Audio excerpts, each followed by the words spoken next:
Hello friend, this is Anush Tiwari, MIT IAS Academy online classes 67 BPSC prelims exams. One question in 1 minute में आज का जो topic है order of precedence, वरीयता अनुक्रम।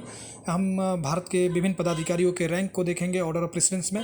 जो पहले रैंक पे आते हैं भारत के राष्ट्रपति, दूसरे रैंक पे उपराष्ट्रपति, तीसरे रैंक पे प्रधानमंत्री। फ्रेंड, जैसा कि मैं बता दूं कि फोर्थ रैंक पे राज्यों के राज्यपाल अपने अपने राज्यों में आते हैं। राज्यपाल अपने अपने राज्यों के बाहर 8 रैंक पे आते हैं, ये आपको याद रखना होगा।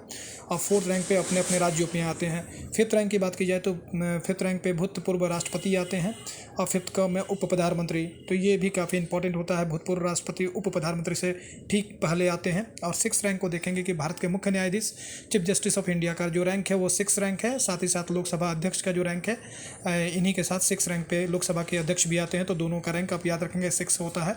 सेवंथ रैंक पे देखेंगे केंद्रीय मंत्रिमंडल के मंत्री और राज्यों के मुख्यमंत्री अपने अपने राज्यों में। फ्रेंड, जैसा कि मैं बता दूं कि केंद्रीय मंत्रिमंडल के मंत्री और राज्यों के मुख्यमंत्री अपने अपने राज्यों में। राज्य, जहाँ तक बात है कि राज्यों के मुख्यमंत्री राज्य से बाहर, इनकी भी रैंक 8 होती है। जिस तरह से राज्यपाल का जो रैंक अपने अपने राज्य में 4th होता है, उसी तरह से राज्यों के मुख्यमंत्री की रैंक जो होती है वो 8 रैंक होगा अपने अपने राज्यों से बाहर। नेक्स्ट देखेंगे 7th में, जिसमें कि मैं आपको बता दूं कि उपाध्यक्ष नीति आयोग, भूतपूर्व प्रधानमंत्री, राज्यसभा और लोकसभा में विपक्ष के नेता। 7 का काफ़ी इंपॉर्टेंट है, भारत रत्न से सम्मानित व्यक्ति को 7 का में शामिल किया है। 7 का रैंक इन्हें प्राप्त है, जस्ट 7th रैंक से नीचे। 8 में देखेंगे कि भारत स्थित विदेशों के असाधारण या पूर्णाधिकारी राजदूत व राष्ट्रमंडल देशों के उच्चायुक्त इसमें शामिल होते हैं।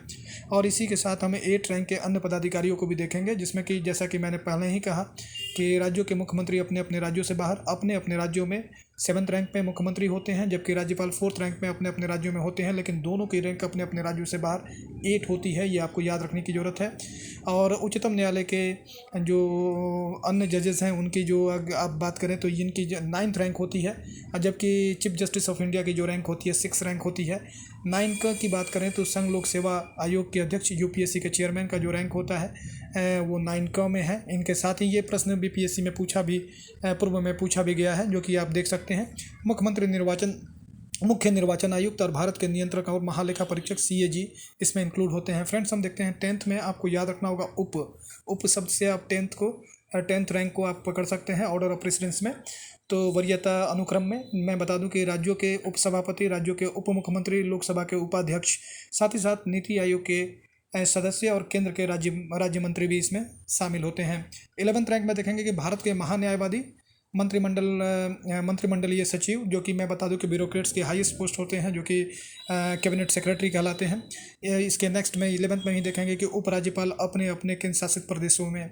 तो फ्रेंड्स, उपराज्यपाल की जो रैंक होती है, यहाँ आपको याद रखें कि राज्यपालों की जो रैंक है वहाँ पे अपने अपने राज्यों में 4th रैंक पे है, जबकि उपराज्यपाल यदि केंद्र शासित प्रदेश का देखेंगे तो इनकी जो रैंक है 11 है। 12th रैंक में देखेंगे जनरल अथवा उनके समान रैंक वाले सेनाध्यक्ष जो हैं वो 12th रैंक पे आते हैं।